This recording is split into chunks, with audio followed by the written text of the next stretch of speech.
almost 30 years. He had a fantastic gift of touching people in so many ways, whether it was music, sports, work, or even just watching a game at a bar. He couldn't resist not talking to the person next to him. He might not be able to hear every word they said, but he loved connecting with people on every level. Chris also held on to these connections and usually had more than one friend in his pocket by the end of the day.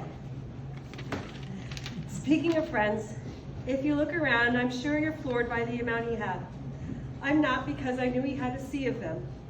Not only did he host an open door jam weekly in our basement, he had circles of friends in so many places. The poker table was a decade of laughs and cheese platters. Then, of course, the golf course where he shined.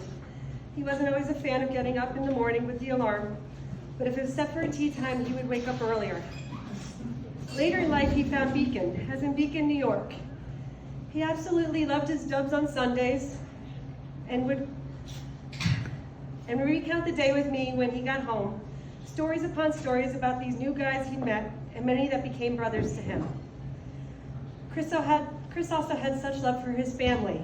When we met, I thought it was so small, coming from mine, but I quickly realized it was bigger than anything I can imagine. There's his sister Bonnie, who I'd seen at the nail, and I wasn't prepared for the rest of the huge clan. To be honest, getting to know all the Yake names took me a long time, and I never met a Marnetta, or a Murtis, or an Isha. But with each visit, it became clear who they were, and he truly loved and cared for every single one of you.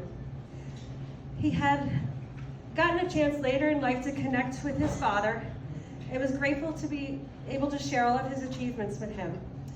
And of course, there was Edie, who was always there for him, and always so proud of her #1 son.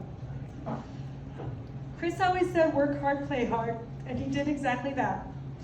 He was not a fan of 9 to 5, but he made it work, telling me how he'd hit a home run out of the park with a logo or a design. Over COVID, he tried his hand at doing his design work at home and realized it just wasn't his thing anymore. He took on a job at a pot farm. It was his dream job, but it was only part-time. A year ago, he began at Maywood, learning in all kinds of new and challenging jobs. But most of all, I think he loved being outdoors, working in nature, and not being part of the rat race anymore. He truly seemed more calm and relaxed over the last 12 months. As far as play, we'd be here all day. That man who had a party. Vacations were so important to him. Cape Cod always a favorite, but the last few years we found other beaches and bungalows to explore. And he'd always say on the way home, when can we go back? I cannot leave out his love of music. It's what drove him the most. He could sit with one dude and play a bongo all night, or with 12, all of them trying to outplay each other, but there was only one guy controlling the beat. He loved every band he was in, and he would see their name in lights in his head, and he'd be so excited to get out and do a live gig. His latest band, Bob's Dead, put a real fire under his ass, and he really got his head into it. Every night I came home for the last 6 months, he was practicing or letting loose to Neil, Bonham, or Lars. The only genre he ever saw was music. I could continue, but again, we have a hard stop today.